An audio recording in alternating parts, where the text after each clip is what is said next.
और वज़ीर आला सिंध मुनाद अली शाह डट गए। अपोजिशन को एक बार फिर जाहिल करार दे दिया। कहा जाहिल अपोजिशन तरमीम लाने के बजाय गालियां देती है।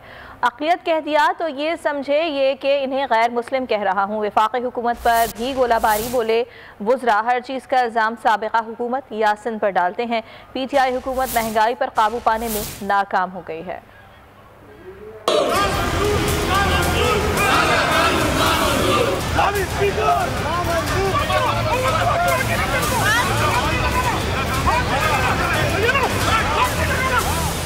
हमारी समझ से बाहर है कि ये चाहते क्या है।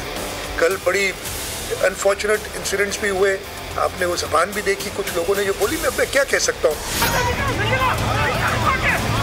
मैंने अपनी तकरीर में कहा था जाहिल अपोजिशन से पाला पड़ा है। मैं एक जाहिल अपोजिशन से पाला पड़ा है और मैं बिल्कुल सही कह रहा था। जाहिल अपोजिशन अपनी अमेंडमेंट्स नहीं देती, गालियाँ देती है बैठ के।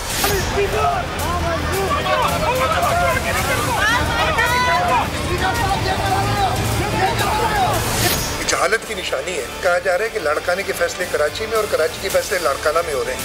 यही लिसानियत की बात है जिसकी मैंने तस्करा किया था।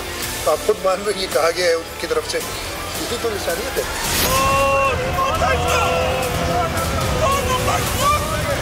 इस सूबे की इलेक्टेड गवर्नमेंट है। मेरा ताल्लुक सेवन शरीफ से है।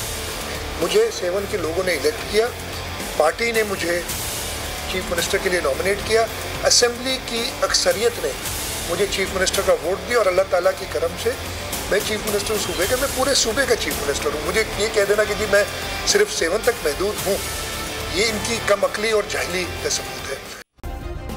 सब्सक्राइब करें और बेल दबाएं ताकि कोई खबर रह न जाए।